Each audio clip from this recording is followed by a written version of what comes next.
Hello and welcome to Treasury Notes, a financial education program from the West Virginia State Treasurer's Office. I'm your host, Gina Joins.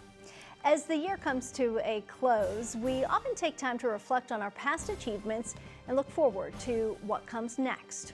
For the Treasurer's Office, this year it's an opportunity to look back at the improvements and even new programs introduced to better serve the people of West Virginia. Coming up in today's show, we'll sit down with State Treasurer John Perdue to discuss the advancements within the office programs during 2018, as well as look ahead to what we can expect in the future.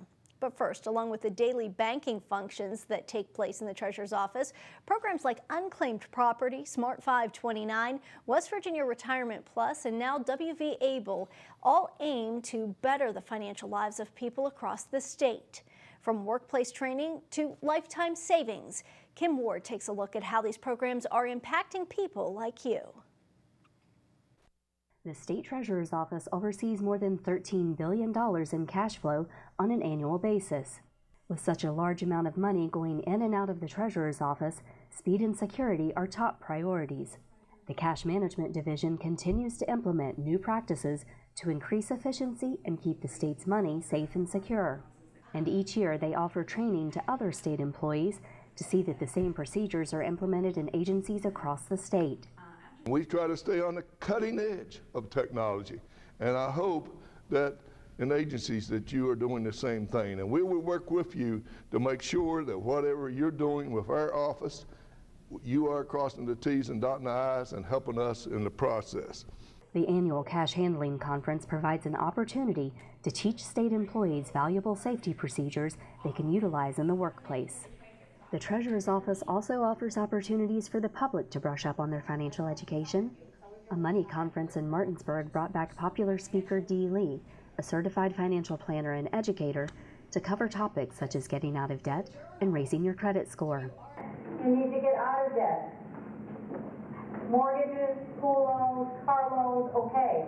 But credit card debt, you have got to get out of. 30% of your credit score is paying your bills on time. Financial education for students in West Virginia is also very important to Treasurer Perdue. Office representatives held more than 100 Get a Life events at schools around the state this year, reaching thousands of students. Get a Life is a budget simulation where students learn how to pay for the necessities of life given a set income and family situation. The lesson also stresses the importance of advanced education in order to increase your income potential. Fiscal year 2018 was a record-breaking year for the Unclaimed Property Division. Through online claims and individuals located by the Treasurer's Office staff, a staggering $17.7 million was returned this year. As much as people love getting unclaimed property checks from the Treasurer's Office, the live auctions at the State Fair also provide excitement. This year, a total of 5 auctions were held throughout the 9-day event in Greenbrier County, drawing crowds to bid on collectible coins, knives, jewelry, and other unique items from the unclaimed property vaults. 2018 marked the 11th year for the Smart 529 When I Grow Up essay contest. The 15 regional winners came together to share their essays and celebrate their achievements at a ceremony in Charleston. Each of the regional winners receives a $500 investment in a Smart 529 account to help fund their future education goals. During the ceremony, a grand prize winner is drawn at random to receive an additional $4,500 prize. Another Smart 529 initiative that continues to grow is the Smart 5.29K Run Walk and the Smart Start Awards funded by that event.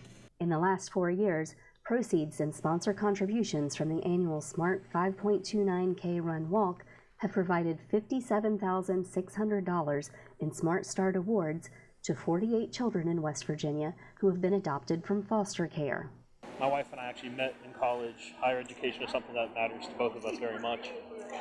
So when we found out about this award, this is something we definitely wanted to apply for and drop our kids' names in that hat and start saving for their future as well.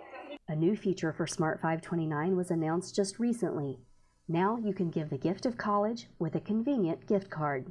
You want more of those aunts and uncles and grandpa and grandma to put more money in that 529 plan. So this is an easy way to get started and open that account in West Virginia. The new Smart 529 gift cards can be purchased online at smart529.com or in select Target stores. The West Virginia State Treasurer's Office also launched a new savings program this year to help individuals with disabilities. WV Able is made possible by the Achieving a Better Life Experience in West Virginia Act, also known as the West Virginia Able Act. WV Able empowers individuals with disabilities and their families to save and invest without losing eligibility for public benefits programs such as Medicaid and Supplemental Security Income, also known as SSI.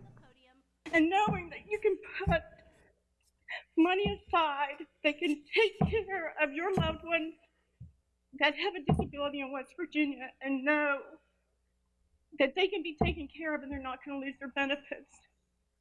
That is priceless. To learn more about WV Able and to open an account, visit wvable.com. And that's your 2018 Year in Review. Reporting for Treasury Notes, I'm Kim Ward. All right, thank you, Kim. Daily functions of the Treasurer's Office include managing the more than $13 billion annually that passes through the office for the state of West Virginia. But over the years, the office has widened its scope of duties beyond basic Treasury functions. Additional programs mandated by state code and other valuable initiatives serve the public on a more personal level. Joining us now to talk more about each of these programs and accomplishments is our State Treasurer, John Perdue. And Treasurer Perdue, I really appreciate you being here with us for this Year in Review program. As we saw about Kim's stories, she really covered a lot of the different programs and initiatives that we have been through this past year. It's got to make you feel good to kind of see it all laid out there in the Year in Review. And I want to start by talking about banking services, because that's really kind of the core function of what you're elected to do is manage the money, be the bank of state government. $13 billion in revenue, another $4 billion in investments with the Board of Treasury Investments. Talk a little bit about how you manage that responsibility and how it's evolved over the years.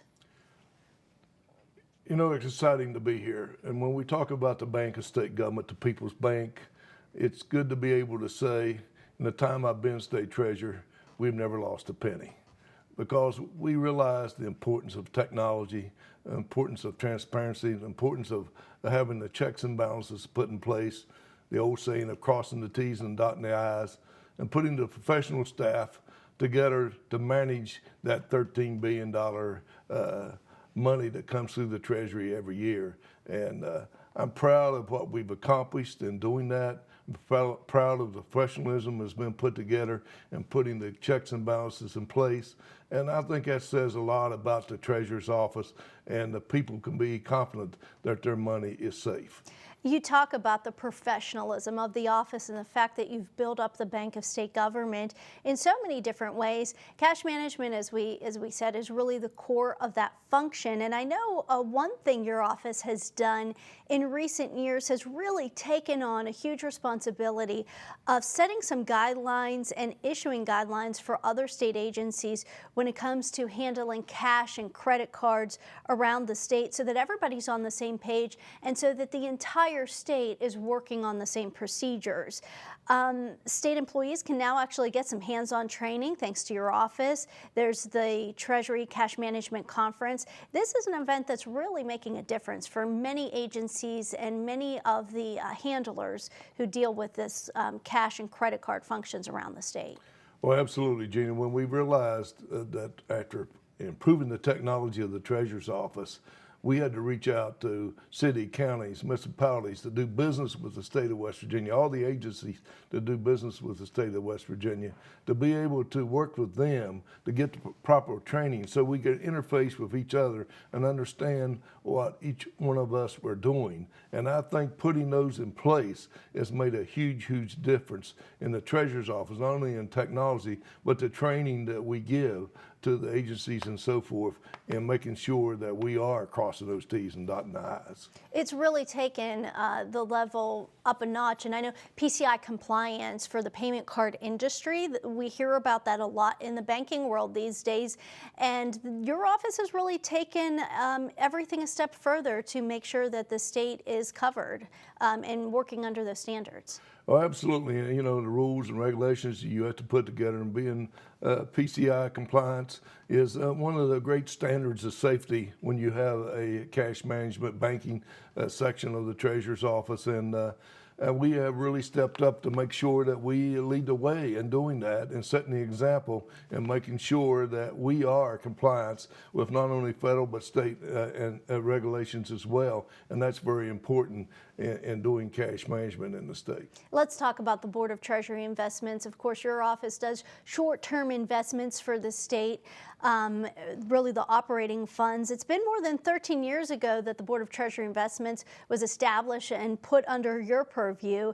And since then, I think almost every year it's been awarded the Comprehensive Annual Fiscal Report. It continues to make strides and do very well. Can you talk a little bit about the Board of Treasury Investments, or as many people call it, the BTI? Well, that's the Board of Treasury Investment is the operational funds of state government. It's really three pools of money that we manage for the state of West Virginia, not only for the state, but for counties and city governments can invest in those pools as well, municipalities. And when we took that over, we realized once again we had to do some education and training for those counties and city governments out there, Board of Educations, the different agencies that invest with us. We reached out to do that and encourage them to invest, and we've grown those pools, and that's why we get those awards every year and be able to set the standards that we have set. And you know, I'm very proud of that operation as well, the professionalism that we put together there as well, and the training and the technology to be able to have those three market values that we have, the pools of money, to be able to take care of the taxpayers' money and get the best safe investment that we can get in returns for those pools of money. So we're talking about investing the state's money through the Board of Treasury Investments, a consolidated fund, but you also do investments on a lot of other different levels. So I want to switch gears here and talk a little bit about the West Virginia Retirement Plus program, which is a supplemental retirement program for state and public employees that your office manages. And this program has really grown since you took it over back in 2006. You've made great strides, and I think if you could just kind of peel back what that is for a person who may not know, who doesn't work in the public sector, who may not know what this supplemental retirement savings means. Well, the supplemental retirement savings is kind of putting the icing on the cake. Right. You have the cake baked when you have the state retirement system that you're in, and now you have an opportunity to have a supplemental retirement. And we took that over a few years ago, and a lot of state, county employees, city employees had no idea that they could have a supplemental retirement plan.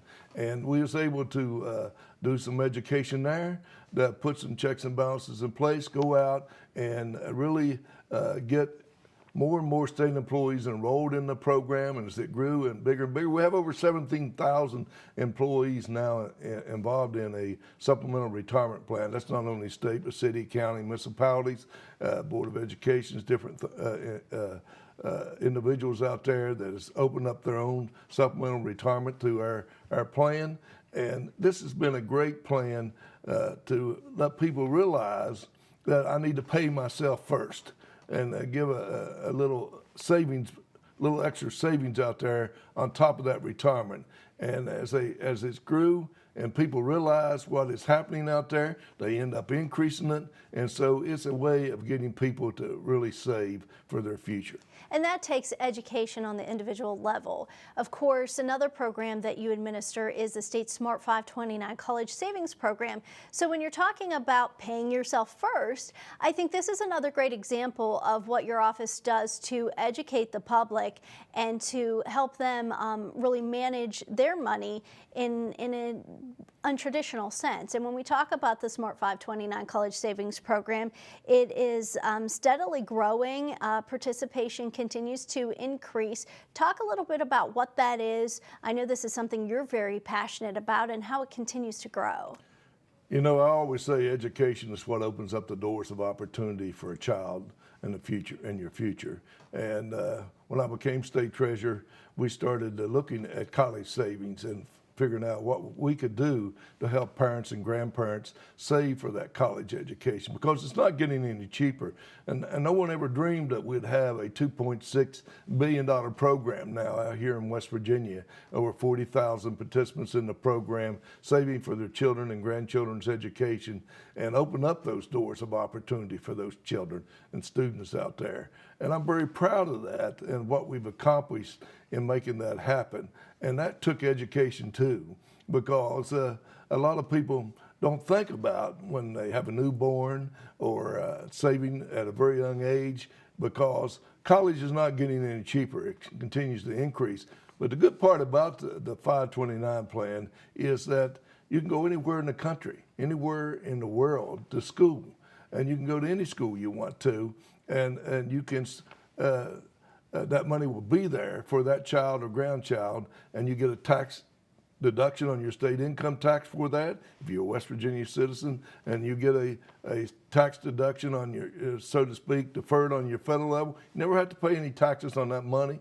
And the flexibility of the program of moving that money from child to child or grandchild to grandchild, and the money is going to always be there for some educational purposes. As long as it's spent for that reason, you never have to pay any taxes on it. So it's one of the best gifts that you ever give your child or grandchild. Talking about giving it as a gift, there are a couple new things with the Smart 529 program. One of those things is the Bright Babies program that invests $100 if you open an account before your child's first birthday. So that's a great incentive for new parents and grandparents to open that account. You get $100 put into the program from the program manager, the Hartford, and it's really just a great incentive for people to start saving early and realize how important this program is. Well, absolutely, and I think Hartford were really offering that out there for the Bright Babies program, and there's no, to get started at such a young age and get the first $100 put in there free, you cannot get a better incentive than that. And so it's been a great program, the Bright Babies program. But the gift that you are giving there, whether you're giving a share gift or whether you're giving a Christmas gift, I tell people all the time, the best gift that you're going to ever give is put a little stocking stuffer in there and get that college savings program going, and it will change that child's life in the future. And help West Virginia's economy, because we want to be able to help grow that economy and educate our children and have the best educated workforce out there. Talking about giving that as a gift, great segue. You just launched a partnership with giftofcollege.com, which means now the Smart 529 College Savings Program has gift cards available where you can go online, or you can go into some select Target stores here locally in West Virginia and get a gift card. Buy a gift card and give it to a child, maybe a niece, nephew, grandchild, and have them invested in their 529 account. Very easy to use. This is a game changer. Well, absolutely, Gina. I mean, I'm so excited about this program. And I say, give the gift of college. This is the card. I mean, the best gift you're going to give this Christmas is go buy this card. And if you don't find it at the Target stores, they're selling out pretty quickly. You can go online and get this card. And it can only be used then to start a college savings program for that child or grandchild, and to grow that and get them involved in the program. It is a game changer for our program, and I really believe everybody's into gift cards. Well, this is the best gift card you're going to ever buy. Right, and I think the big difference now is before you had to have some account information if you wanted to gift money into someone's 529 account. Now you don't have to have the information. All you have to do is go online or go in one of the stores that has these gift cards and buy the gift card and give it as a gift. It's truly that simple, and then the recipient can go online to smart529.com/redeem. Just type in the code and the money automatically goes into that account. Yes, and you got that college savings program started already to save for the future of that child or grandchild. Well, in addition to the gift cards, and of course we talked about the Bright Babies $100 incentive for newborns, something else that the 529 program has been doing for many years now is the When I Grow Up essay contest. And that's a contest for children in grades kindergarten through 5th grade, where they write an essay about what they want to be when they grow up. This is a fantastic opportunity. I know it's one of the highlights of your year for sure when you get to listen to those students who are regional winners. There are typically 15 of them that get up every year and read their essays. Talk about that experience. Talk about why this is such an important contest for you. Well, it's another tool in the toolbox in college savings. But the most important part of that tool is that we're getting the child involved. in kindergarten through the 5th grade, and they write that essay, little 100-word essay of what they want to be when they grow up, and it gets the parents involved to help them with that. And they enter a contest, being able to give those 15 regional winners and being able to give the grand prize winners when they come to Charleston and see those bright faces of those children getting up, reading their essay and what they want to be when they grow up. The kids are starting to think at a very young age with technology today what they want to be, and it changes their lives. And you'll be surprised. Legos, things they play with, and things and toys they play with is nothing like the toys we played with. And now they're always thinking ahead. And having that essay contest has really changed a lot of lives too, and getting parents involved in the college savings program. And we have a lot of other programs I want to touch on, but before we get off of the subject of Smart 529, the last thing I wanted to bring up is the Smart 5.29K Run Walk in Charleston that you established about 4 years ago. This race helps raise money for children who've been adopted out of the foster care system in West Virginia, and all the money raised then goes into establish Smart 529 accounts for these children. And I know you partnered with Mission West Virginia to help select recipients for this. I think over the years there have been, over the past few years, there have been 48 children who've received a total of more than $57,000 in the form of a Smart 529 savings plan. So really just another great community involvement thing that your office does. Absolutely, Gina. And this is a program that kind of touches my heart because my wife was a foster child. And in the foster children of West Virginia, only about 2% or so get an opportunity to go on to higher education. And we saw this as an opportunity to help maybe start changing that and get foster parents and to realize that they need to invest in those children's future as well. And this has been a great success. And Mission West Virginia, I thank them from the bottom of my heart. And I really thank everyone that helped sponsor the race and the ones that come out to run in the race to help raise that money so we can give those scholarships to those foster kids to be able to make a difference in their life. And I hope that we can continue that and make a huge, huge difference as we continue to grow the Smart 529 plan. We don't want to leave anyone out. That's right. Speaking about making a difference in people's lives, just this year you launched WV Able, the Achieving a Better Life Experience Plan. This came about because of new legislation, and it's really an investment program to help people who have disabilities save and invest without jeopardizing their public benefits. This is a great program you launched. I know it's just in its infancy, but something that we believe is going to make a big difference. Well, I really believe so. It gives a great opportunities for people with disabilities, and so many of those people contribute so much to West Virginia and so much to their communities and county and state government, I mean the state of West Virginia. And this gives a great opportunity for them to be able to participate and save tax-free, to be able to do that without jeopardizing their money out there, their check or whatever, their Social Security, whatever it might be. And you know, that's what we need, to be able to reach out and make everyone part of changing West Virginia's future. And I really believe this is going to really change West Virginia's future down the road as we get the people with disabilities more involved and realize and educate them. We have a program for them as well that they can save just like the Smart 529 and get a big difference, make a big difference in their life. All right, let's switch gears here and talking about making a big difference. You make a big difference in so many people's lives through your unclaimed property program. We have about 4 minutes left in the program, but I do want to talk about that because this has been a great year for unclaimed property.